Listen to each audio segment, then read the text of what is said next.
where's the gene that you can live towards 100 years? And we couldn't find it. Okay. So it's the absence of disease genes which is most important. We really understand now why we age. We all now have the capacity to design the best food for individuals based on the biology, which is great.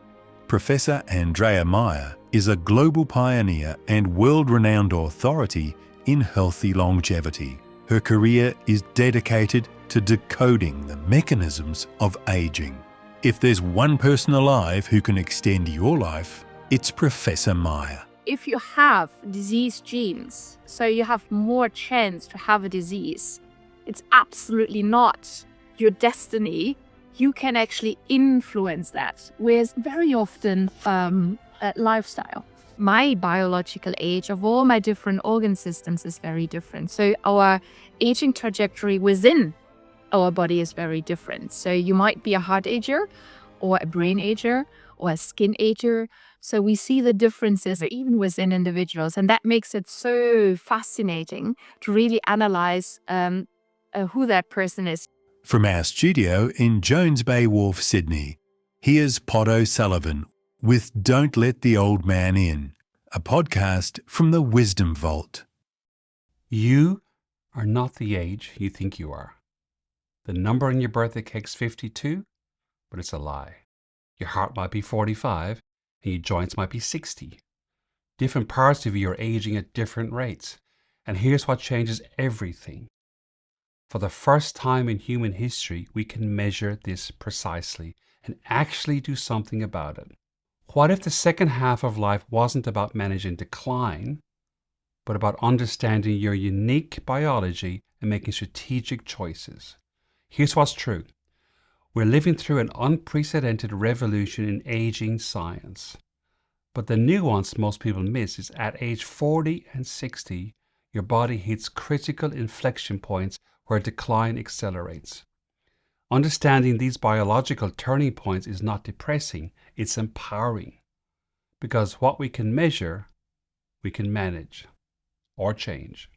This week's episode of Don't Let the Old Man In features Professor Andrea Maier. It might be the most important investment you ever make in understanding how your body actually works. After 25 years studying people who live to 100 or longer and leading hospital departments across 3 continents, Professor Maier can tell you exactly why your body behaves the way it does right now and what you can do about it. Andrea reveals the 12 hallmarks of aging that scientists can now reverse, not just understand, actually intervene in. And she explains why centenarians don't possess special longevity genes, but rather lack disease genes. Crucially, she shares with us why having those disease genes in your family history is not destiny when you understand precision medicine. I'm Pod O'Sullivan, the host of Don't Let the Old Man In, and I'm radically changing my habits to live a fulfilling and healthy second half of life. I'm also researching a doctorate in Oxford about how we men can navigate midlife better, because I know one of the biggest predictors of a healthy and fulfilling life is education. You might think of this podcast as your midlife university. Let's start here. You are the professor of medicine at the National University of Singapore, which I think has just been ranked in the last day or two as number 1 in Asia and in the top 10 in the world. So that's fantastic. You're also the author of over 500 internationally peer-reviewed articles. You've been appointed the ambassador of the Asia Pacific Longevity Medicine Society and a whole lot more. So I think you are the perfect person to ask my first question of, which is, what is geroscience and what is precision geroscience and this emerging field of gerotherapeutics? Yeah, it's a good question. The field is evolving, and I'm so happy to say that we now understand why we age, and that's actually the definition of geroscience. We want to understand why our body is changing during the decades of our life. So why do I have more wrinkles? Why is my hair graying? And having that understanding of why I look differently and why I function differently, that's actually the action within geroscience. And if you understand why people age, you also, or at least I, want to bring it into persons' lives, want to bring it into medicine. And there we coined the term geromedicine. So we have geroscience, the science how we age, and then the medicine, how can we actually intervene in persons' aging processes. And recently, we even put another word in front of gero medicine, and that's precision. So that's also very important. And for the ones who knew Latin or Greek in school, so gero means aging aged. So it's really aging science and aging medicine. Is there a difference in the notion of precision at different stages of life, or is it specifically at the second half of life? So if you're looking at you and your neighbor, you see that you are aging differently. Hence, also your body looks different, acts differently. So that's the reason why we need that precise diagnostics. We need to know which trend are you following to then have the therapeutics in place that you can be biologically younger in the end. So at every stage in life, even at birth, before birth, everybody needs that precision approach because everybody is different. You have different genes compared to me, you have different genes compared to your neighbor, you do different things, your purpose in life is differently, hence we need that precision approach. One of the reasons I was really keen to speak to you, other than I've been following you on LinkedIn for the last couple of months, you're a prolific writer and poster, and it's really great to follow you. But there's been almost an explosion of interest and writings on longevity and health span. It seems to me in the last couple of years, even though people have been writing for a long time, but the last 2 or 3 years has been an explosion. And our audience is men at midlife, so this is clearly a topic of interest. For those of us who are new to the topic, can you maybe explain to us longevity versus health span and why they are being distinguished so clearly as being, two important topics but have different views of them? Yeah, sure. So I think it's exploding because of ChatGPT. So if you all see the symbols, etc., I don't even read it anymore. I think it's ChatGPT, but anyway, it's indeed exploding. The number of messages in social media, but also there's much more interest in the field of health span and longevity, which is for me it's great that people really want to read it because otherwise we wouldn't have so many messengers. So your question is around what is health, what is health span, what is healthy longevity, what is longevity? And that's not an easy question because we haven't defined it internationally yet. But what we know is that longevity actually ends when you die.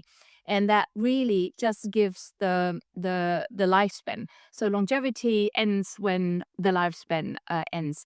Lifespan for me is not so important because it's just the years you're on Earth. For me, it's very important what do you do with the years you have, and their health span kicks in. At the moment, we have more than 160 definitions of health span. I have many students who are working really literally on reading articles and say, okay, is this definition right or wrong? We do not know, but we have so many different ones. Most importantly, all these definitions have one thing in common. They describe the period where you can do the things you want to do. And very likely, or hopefully, you are able to do it and you are happy to do it. So we define it in science. With the period, you don't have many chronic diseases which would disable you to do the things you like. So think about having a stroke. Very often, then you have a disabled period. Think about even having a major heart attack, of having diabetes, where you have that chronic attention, you need that chronic attention because of that chronic disease. So we are defining health span as a period of life in good health. And if that's perceived health or it's real health, as we would define as scientists and physicians, that's up to the definition. But most importantly is that we want to increase the health. So how do you feel? What can you do? What could you do if you wanted to do it? Are you able to do it? And then the span, how long that is versus the lifespan, which is already quite long around the world. We now live more than 85 years, and it's very easy to extend. However, the question is really how can we extend on population level and on individual level the health span. And for males and women, it's very important that there are two different points in life. That's at the age of 40 and the age of 60, where our function is declining more rapidly compared to other periods in life, where very often then health and the health span is getting diminished. I want to come back to those two ages in a second, but the Dunedin study, I think it's a 2011 study, I think, suggests that we start aging from our mid-20s onwards, i.e., the clock starts there. Now, you mentioned 40 and 60. I'm in between those two ages, so I feel all right at the moment. But if the Dunedin study is suggesting that my mid-20s is when I started aging from a biological perspective, is it too late in our mid-40s or mid-60s to be more focused on our aging process? No, absolutely not. It's never too late. I have patients at the age of 90 or 100, and it's absolutely not too late to work on your health because you can improve it because you have a wonderful body. But I have a little bit a news for you. It's not at the age of 20 to 30 when the time is ticking, but we are aging already, very likely in utero. So while we are developing, because we are using our body and therewith we are accumulating the damage, and aging is nothing else than that you're using something and you're accumulating that damage. So, but very easily we can measure our aging trajectory already in our 20s and our 30s, and that's actually what the Dunedin study showed very beautifully, where they had the magic idea to follow the birth cohort, and so from very young ages, and then following them until their 50s now. And there we really show that the heterogeneity between individuals at the age of 20, so how different somebody is compared to their peers at the age of 20, is huge. So we can already see who is aging faster at the age of 20 compared to the ones who are aging slower. And of course, if I have the choice, I would love to age slower and not faster. And the wonderful news is, in my view, is that we can measure it very easily at the age of 25 or 30. But it's never too late to measure your biological age at the age of 50, 60, 70. I want to come back to that later on and talk about Chi longevity in Singapore, which you're obviously very involved with, and the notion of biological age. But before that, you mentioned two important ages, 40 and 60. Can you tell us why those two specific ages are really important? Yeah, the why is a little bit an hypothesis, but what we know is that at the age of 40, what happened there, most of the times you reproduced.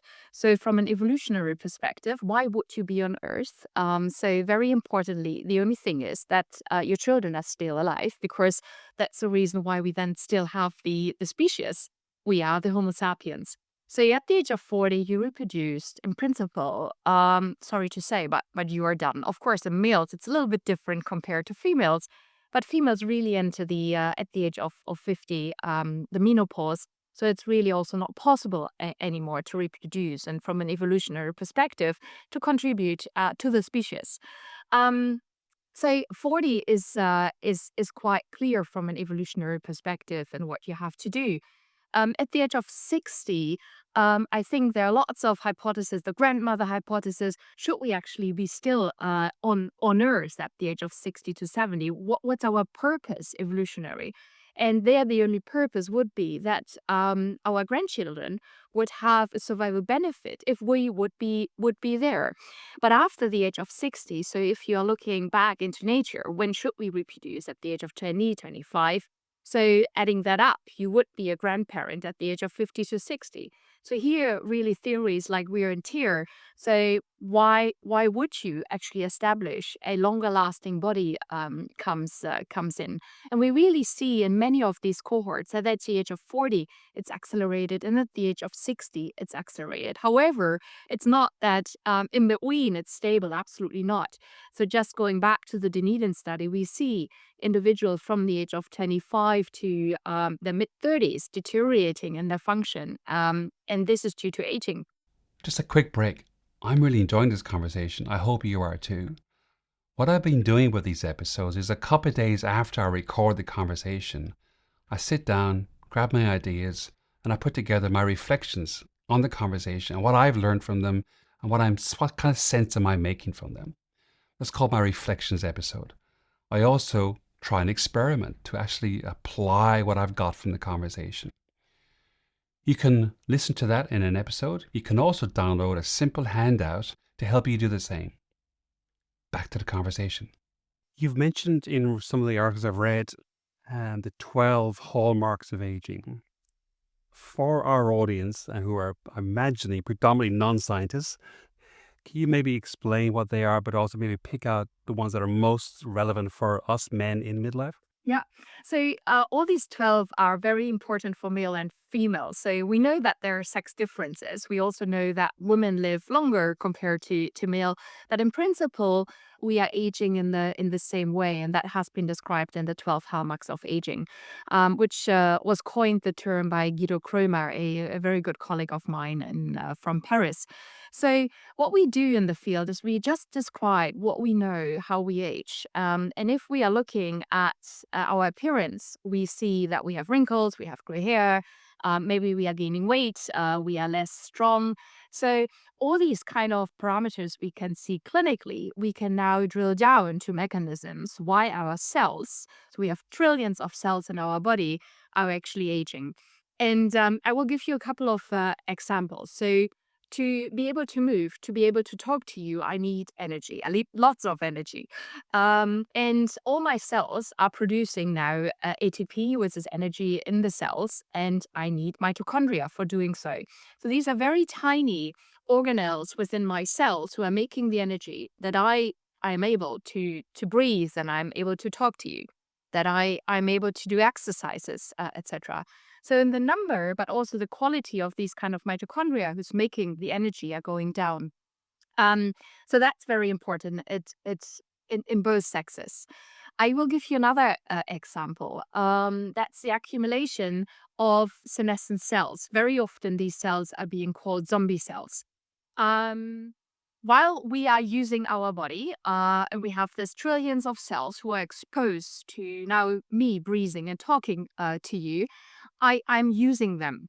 And sometimes usage of these kind of cells leads to detrimental damage, which means that cells say, hey, I'm so damaged, I could remove myself because then there would be a new one, or I am shutting myself a little bit down that I cannot reproduce myself anymore. Because why do we have so much cancer at older age? It is because we have so much damage that the cell says, I want to replicate myself, but this cell is actually damaged, and then we have cancer. So one of the mechanisms is that we shouldn't actually have cancer and reducing that risk, and then we have senescent cells, so shut down, in principle, cells, zombie cells. However, these kind of cells are in our bodies. It's in you, it's in me, and it's accumulating with age. And once I have too many of these non-fixed but shut down cells, they influence everything else in the environment negatively. So while removing these kind of cells, we can make, for example, mice and other organisms already younger again. So whatever we do in the hallmarks of aging, describing why we age, it can be how much energy we have, how cells look like, how they are functioning. We only call them hallmarks of aging if we could actually reverse it. So if we would find drugs to make somebody then younger. So that's so nice. At the moment, we have 13 of these hallmarks. So every year we are getting one or two more that really describes the very, very good progress in the field. So don't worry that you don't know these 13, but know that we really understand now why we age. So this goes back to your early point about geroscience, is the exploration and understanding of why leads to, if we want to treat or reverse aging, we have pathways to do so. That's true. Yes. So geroscience is nothing else than the understanding. We are highlighting it into hallmarks of aging. And then for us clinicians, it is how can we measure what is going not so well in that person, making that person to be aging faster. And how can we reverse it, of course? And we are calling that biomarkers of aging. So how can we really measure the age of an individual, which is very often very different from the chronological age? Speaking of measurement, Silicon Valley is probably renowned for measuring a whole lot of stuff around technology, but when we talk about longevity, I do wonder whether the whole bro culture, if you want to use that phrase, in Silicon Valley and longevity, like, is tainting the notion of longevity. What I mean by that is, there's so much around Brian Johnson's extreme protocols to stay young, or indeed Peter Thiel's rumored blood transfusions to stay young, etc. Now, I think you're almost at the epicenter of academic research and podcasting and clinicians and teaching, so you'd be very exposed to all the fringes. Do you have any concern that the phenomena around Silicon Valley might be in any way tainting the great work that you're doing? Yeah, so thank you very much that you distinguish what we do from other work. So first of all, I recognize that there is so much goodwill in the field to drive the field, which is great. 10 years ago, I would have never thought that we would have such an explosion of the number of people who are interested in what we do and the progress we have. Um, and I must say that it's also quite nice to have individuals who are not coming out of the science field, maybe also not coming out of the medical field, to be, if they articulate it well, um, they are sending the right messages to individuals. So I love to work um, with individuals who really want to get the message across. You already see that I'm stumbling a little bit. It says so much to me. Yeah, yeah, yeah. Well, I'm. I mean, I'm smiling at your open invitation for everyone to get into the understanding of longevity science. But I think you're also underlining the word science as an understand the science part of it. Yes, yes. So I think there is lots of noise at the moment, and what we have to do is to reduce a little bit the noise and funnel the individuals to the evidence-based scientists and vocal people who really understand what it is to not harm the field. This is very important. And I must admit, I really liked what Brian Johnson did in the first years. I liked him on Twitter. I give him a heads up. I liked him on LinkedIn. I know him in person. You might know that actually I was in his documentary. But it changed because once people very often are vocal, then financial incentives come in. And I think that's very important in our field, that we have to distinguish what is the real science and where is the financial incentive, um, while growing followers, etc., to then sell olive oil for lots of money where you could actually get it in Italy for a proportion of it. Very importantly, also, is that very often it's very vocal that we have to take lots of supplements, for example. The supplement field is not very well controlled, so we have to control the quality, but also the quantity. And we also have to take the science into account where it is. And there's no evidence that many supplements, many drugs actually give a better result compared to a lower number and doing it with precision Yeah. and bringing it into precision geromedicine. I like that you've underlined that. That's great. Speaking of measurement, speaking of precision, there's a lot of tools out there. There's various types of rings to measure, sleep patterns and different type of things. Are obviously the Apple watches and other digital watches measure huge amount of information. And I know you presented at Harvard, it was a few months ago now, on digital biomarkers, and it strikes me, I'm imagining you were quite precise in your presentation. What is useful for us? So those of us who are not, who don't have access to clinics like G Longevity, which we'll come to, and other such clinics, what's useful for us to be using to track? And indeed, if we are tracking, what are we trying to learn from the tracking data we get? Yeah, very good question. So, first of all, ask yourself if you want to know yourself. And that's the first thing. And tracking already could mean that you are measuring your weight over periods of time. Um, you can then bring digital devices in track yourself if you want to know who you are. Track your behavior. How many steps do you do? What's your sleep quality, etc. But knowing who you are, investing in knowing it, I think is the first step. And do that actively, because we have so many devices. There's so much also here noise that you actually don't know what it means, and it's trendy, it's sexy. But in the end, why would you do it if you don't want to do anything with it? So, and the first step is, do you want to actually know how you behave, how your body is functioning? Do you want a dashboard of yourself as you would have a dashboard in your electric car? And we are now able to have that. But a dashboard in an electric car is only useful if you're actually using it. You know, when you have to charge your car, you have to charge your phone, you have to charge whatever. And it's the same way with our body. And that really changed in the last 5 to 10 years, that we not only have digital devices now available, but we also have the knowledge what to do with it. And for me, it's very important, independent who is coming to a longevity clinic or not, but empowering people to understand their body better than we did in the past. So if you, for example, have an Apple Watch or something, or a Garmin or a Whoop or whatever you have, or an Oura Ring or Ultrahuman, does not really matter. You first have to understand, do you want to use the data? And if you want to use the data, it's quite relatively easy to do something with it. Think about step count. What is your step count? What do you really want to achieve? And knowing that you don't have to do 15,000 steps per day, but maybe 8,000 is enough. But what do you do that you actually reach that goal on a daily level? So the same for sleep, the same for heart rate variability, the same for so much we can now track.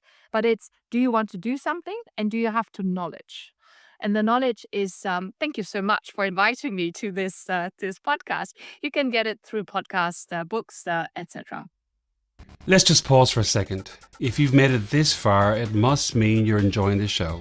We want to keep bringing you awesome conversations, but algorithms are like needy toddlers. They demand constant validation. So if you're liking this, please hit the like button, the follow button, the subscribe button, whatever button. It helps us land more great guests to keep entertaining you. And if you're listening to this on an audio podcast app, come over and watch us on YouTube. I promise we're reasonably, yes, reasonably photogenic. Back to the show. So Peter Drucker's famous phrase, what gets measured can get managed. I think that's underlying what you're saying is, if you know what you want to manage, then measure it. They give you the data to allow you to manage it. Fantastic. Which is a lovely segue into knowing what should be measured and knowing the information you might need, and that is longevity clinics. You're a co-founder of Chi Longevity, which I think set up in Singapore. I think it was last year, 2025. I think it was. Is that right, 2020? It's already in 2022, and we are 2023. So we were nearly the first. Yeah, we were the first in Singapore, but also around Asia to set up, for me, very importantly, an evidence-based clinic. So nothing which is not evidence-based, and that means that we actually have proof that it works in humans. I know you're running clinical trials between the university and between the clinic. For those people who have never heard of longevity clinic, what is it? What would they expect? Why would you go there? Yeah. So healthy longevity medicine, which is the term for the public for precision geromedicine, is defined as optimizing health and optimizing health span by antagonizing the aging processes across the lifespan. So what does it mean? Longevity clinics want to make you healthier, want to increase your health span, and we're understanding the aging processes. So how can we understand the processes in a medical clinic? That is measuring your biological age, how you are functioning, understanding your mental capacity. What do you want to achieve? Do you actually want to have a dashboard with the analogy of an electric car? Do you want to just know who you are, or do you also want to intervene? And I'm an internal medicine specialist and geriatrician. I led many departments and hospitals and hospital groups. So I I want to bring what I know to individuals that they can action. And in the absence in the normal healthcare system of focusing on the ones who are still healthy, who want to be even healthier, I thought already 15 years ago, we need longevity clinics. We need healthy longevity clinics. We need health clinics. Um, I tried to establish these for the past actually 2 decades. And finally, Wow. when I moved to Singapore, the time was right um, to establish a clinic where we see individuals of all ages. So they have to be adults, 18 plus, who really want to work on themselves and want to prevent an age-related disease and want to feel better functionally, but also mentally. So very important is that we understand how the body works, what the mind wants, how the mind works. So psychologists are very important, what a person wants to achieve. As I understand it, you use 5 different epigenetic measurements when someone comes in as a potential patient. Is that right? And if so, what are they? We are using thousands of markers in our clinic to really understand who that person is sitting in front of us. So we are not only looking at the cells and then referring back to the hallmarks of aging. We measure most of these hallmarks of aging, which are measurable, but we also measure the heart function, the brain function, the skin function, how you can smell, for example. Do you smell well? Not if you smell well, but It can didn't you? smell well. That's why. How is your hearing? How is how are the muscles? How are the bones? Then we also measure behavior. So most of our patients, of course, if they want, we are tracking them to really get them an awareness of what kind of activities they do, how the body reacts, because now we can measure not only how we sleep, but also how our body reacts to a good sleep or a bad sleep, a bad night. Yeah. So we are calling them digital biomarkers of aging. We are calling them clinical biomarkers of aging and biological biomarkers of aging. So we have many ages we give to the individuals, understanding how that person functions. And it's not only that we are looking at one cell, but we are looking at all the different organ systems. And very importantly to mention is that a person ages not only different compared to their peers, so compared to their neighbors, but very importantly also if I'm scanning myself, then my biological age of all my different organ systems is very different. So our aging trajectory within our body is very different. So you might be a heart ager or a brain ager or a skin ager. So we see the differences even within individuals. And that makes it so fascinating to really analyze who that person is. You are now seeing the Amsterdam sun really coming in, which is nice. The winter sun in Amsterdam is beautiful. What you're describing, Andrea, is almost like the ultimate in personalized medicine as opposed to population-based medicine, isn't it? In terms of you truly are treating that individual in front of you. Yes, that's absolutely right. So, we started with population health after understanding, of course, individual health when we are looking back 100 years ago in medicine. Now we really turn it into a precision approach, precision medicine. So knowing that already the genome, the genes you got from your father and mother are different between us, and it's so important to know that. And then how these genes are being expressed we can measure. So what kind of genes you're using. And then what do you do actually with the potential you have in your beautiful body? And I can tell you, independent of where you are at the moment, there's always. People often say, Andrea says, there's always light. That's true, but there's always light also in a trajectory. So everybody can be improved. Even if somebody is wheelchair bound at the age of 95, we can see so much improvement if you really know how to use your body. So you've been doing this now since 2022. Can you give us a sense of the kind of people that come to the clinic, why they're interested, and I suppose after whatever type of treatment packages you work with, what's their outcome? It's a very diverse clientele we see. And this is true for all the longevity clinics around the world. Very often, it is a 40 to 70-year-old male, predominantly. Two-thirds are male, are very interested often in their health. One-third of our clients are biohackers who really want to know what to do next, or how to actually reverse the numbers of all the supplement they already taken because they are lost very often. Um, so one-third is really the biohackers, very often males 40 to 70. Then one-third is a real interesting group of individuals who recognize uh, I don't feel as fit as I was 10 years ago. And they see very often in their companies and at work that the interns are very often faster. Mhm. And that's a sign of, hey, what should I do with my own health? And really having that aha moment. I function differently compared to 10 years ago. Yeah. So that's the other one-third. And then there's one-third of individuals who already had a major life event, very often a major disease like myocardial infarction, a heart attack, or a stroke.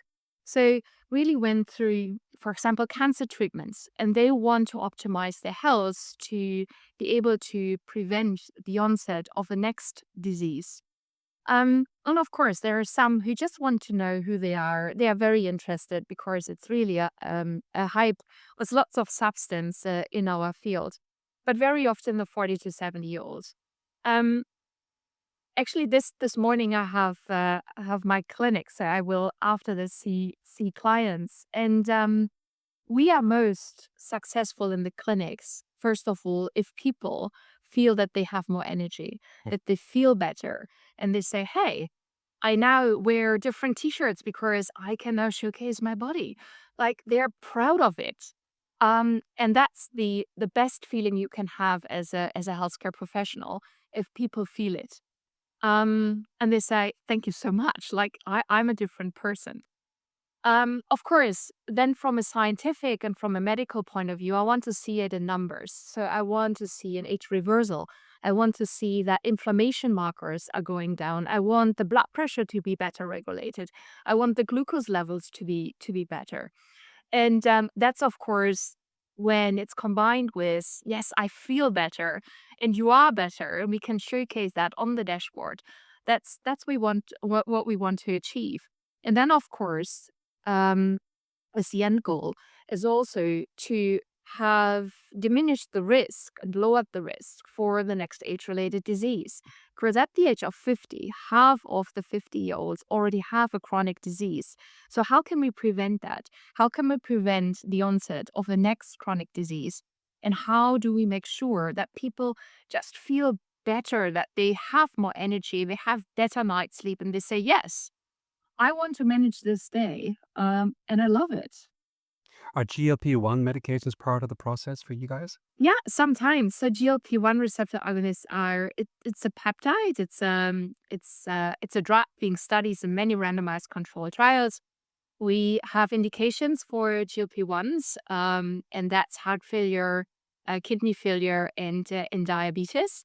And now we are at the NUS Academy for Health and Longevity also studying if it could even be a longevity drug, because it might act on so many other organ systems. And actually, my group is preparing a trial to give the GLP-1s to and the SGLT2 inhibitors, which is another a drug class, to relatively healthy individuals to make them even healthier, Okay. and better functioning. So yes, these kind of drugs we are repurposing in our clinics to optimize the health of aging individuals. Now, these clinics, yours and others, there are private clinics, as in they're not government-funded clinics. So that then raises the question of equity in society, etc. Did you have any thoughts around that?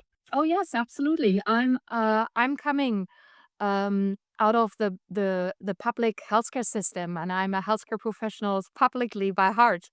Um, Absolutely. I grew up in a GP clinic, so I absolutely know that we have to democratize health, and that's my absolute aim, and that's the reason why even before or while starting a private clinic, Chi Longevity, I already started a healthy longevity clinic in a publicly funded hospital, which was actually the first one around the world. So we opened that clinic at the first of September in 2023 in a publicly funded hospital. So at the moment, it's a healthy longevity research clinic in Alexandra Hospital.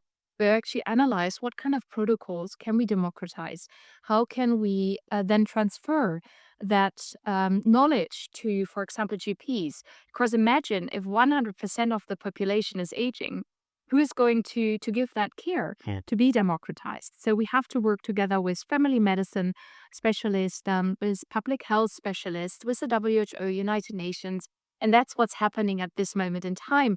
We really want to democratize it. Why do we have private clinics, and why did I also said yes? Okay, by all my life having worked in public structures, we can learn from private clinics if we do it ethically. And that's also what we do, because the private clinics can be much faster compared to public systems. But also here, there's lots of light, because within the Health Longevity Medicine Society, which I founded in 2022, which is the peak organization for healthcare professionals, we also already started a working group working on protocols. How can publicly funded hospitals integrate this new care into their systems? So we have a couple of clinics in different countries we are working with writing these kind of protocols to enable the delivery of care in the end to everybody who really wants to know who they are, and the ones who want to intervene. I imagine there's also a health economics argument here, isn't it, in terms of if the private sector, private clinic sector specifically, can prove the health economics of the age reversing activity, and therefore the lack of public dollar down the track, there is an incentive for the public part of the health system to get involved more proactively. Yes, and the entire discussion shifts a little bit from just looking at health insurers. So who's going to pay for it? And who should actually pay? Is it the health insurer? Is it the responsibility of you and me as just customers, as clients? Um, and very importantly, especially in Singapore, but other countries, we now have the discussions. But shouldn't we actually look at the result of healthy longevity medicine, of the interventions differently? Shouldn't we take into account productivity during the workforce? Shouldn't we take into account how longer people might be able to work? And there was extending the pension date for individuals. And that, of course, has huge financial implications for countries. So it really moves from just talking to the Ministry of Health towards Ministry of Finance, Ministries of Manpower, to be able to see how the new way of optimizing health and health span of individuals could positively influence cost effectiveness. Yeah.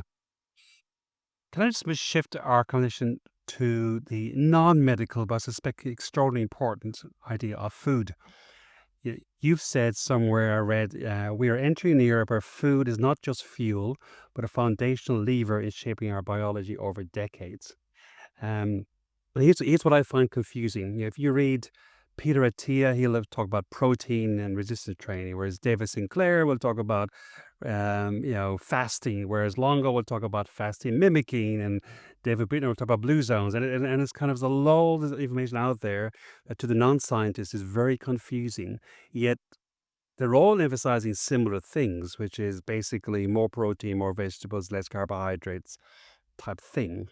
What's your overall sense of food as fuel and food as as part of our aging process? So first of all, food is very important, and eat your food with somebody else. That is actually also nice, and your mental health is also being nourished, very importantly. Yeah. So it's not only what you eat, how much you eat, but with whom do you eat it and when do you eat it. So very important. Again, here, I could say it's all precision. Of course, in our clinic, in our private clinic, we are measuring the microbiome, we are measuring the glucose levels, we are doing trials, eating first rice, and then the vegetables, and then the meat, and the snacks in between.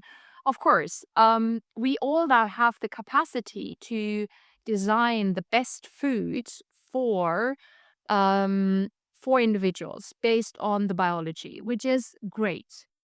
Of course, this answers not your question. You are bombarded with many thought leaders and many recipes. What is good for you? So, first of all, we now have lots of evidence that a Mediterranean diet is absolutely the best and good. So have your olive oil on the table, very importantly. Eat enough proteins, have your greens, etc. Then there is lots of discussion with regards to when to eat. Should you do time restricted eating, for example? It's very good, the time restricted eating for individuals who want to lose their weight. So, what again is the indication? What do you want to achieve? And based on that, we are choosing a diet. So, time restricted eating, which means intermittent fasting very often, is very good for individuals who want to lose weight, but also for the people who want to lose a little bit of visceral fat, which is not the fat at the outside of your body, but at the inside. On your body. And there it really helps very well. But if you don't know if you have that fat inside the body, how would you actually know to then start intermittent fasting? So, again, here, it really it's important to the general things like being described in public health, less processed food, having lots of vegetables, having lots of protein, and especially protein being plant-based. So think about beans, lentils, etc. Very good protein source. So yeah, but then it reaches a point that you need a little bit more assessment to see what the best diet for you is. And the best diet can also be a best diet for a certain period of time, reaching your goal. If your goal is weight loss, it's very different from if your goal is to reduce visceral fat. The diet is very different if your goal is to nourish your microbiome, your 2 kilograms of microbes you have inside in your gut. So here, very importantly, is that it needs to be detailed. At the first step on population level is look at what you eat. Do you have your fermented foods with you? Do you have the color on your plate? And then you're at the right track. And watch your weight, by the way. Okay, great.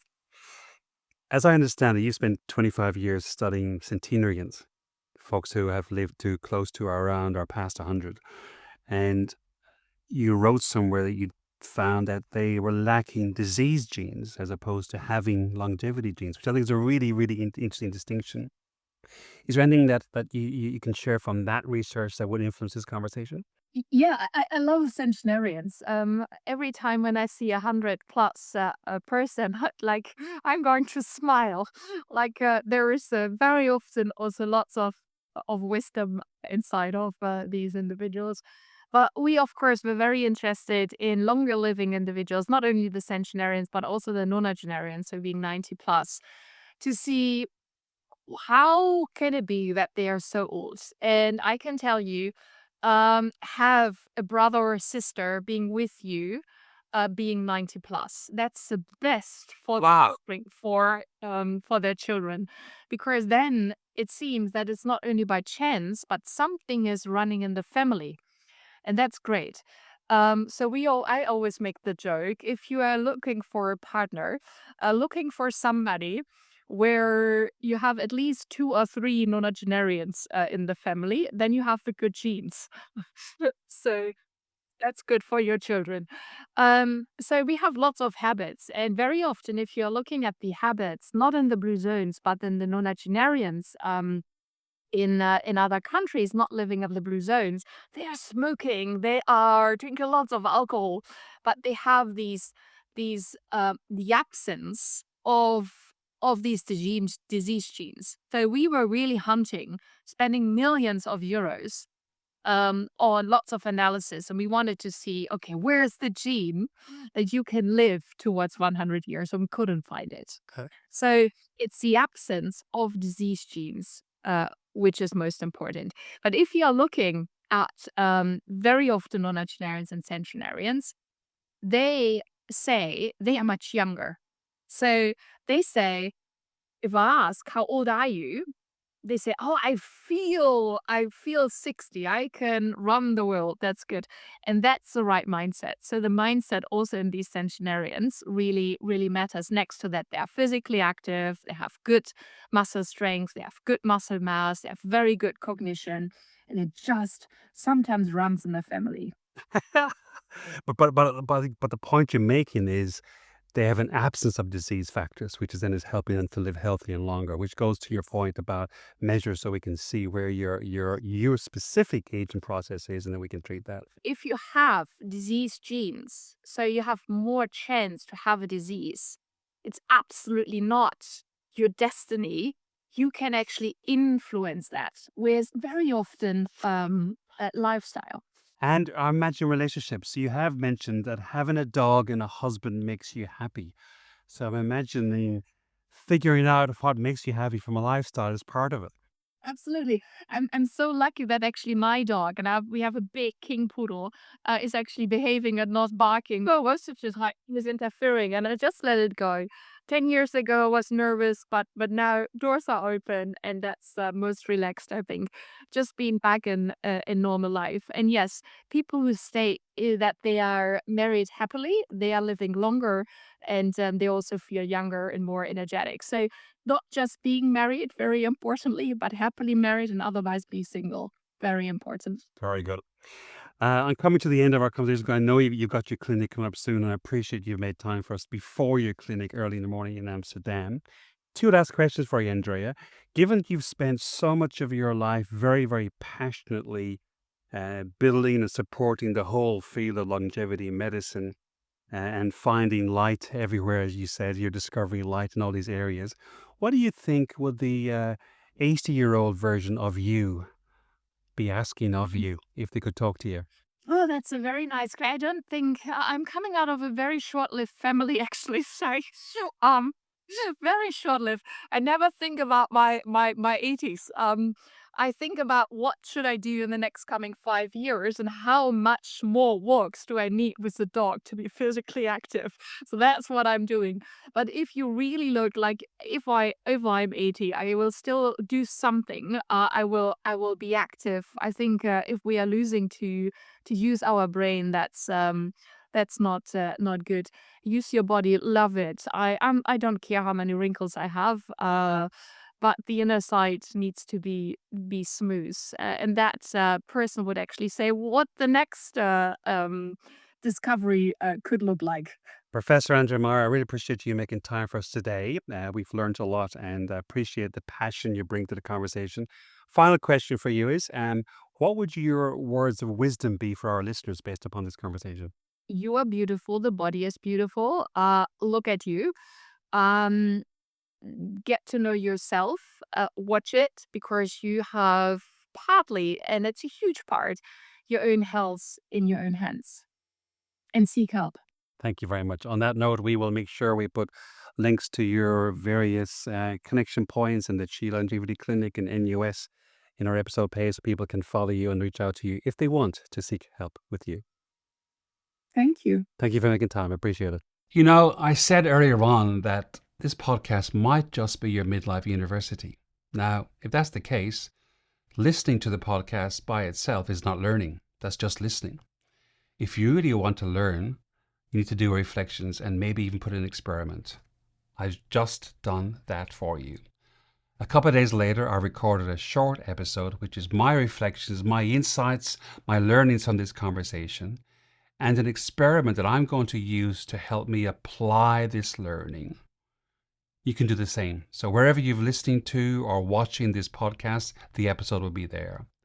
If you want a downloadable written version of the reflections and experiment, you can get that as well. don'tlettheoldmanin.com www.healthspan.com/reflections. In the meantime, don't let the old man in.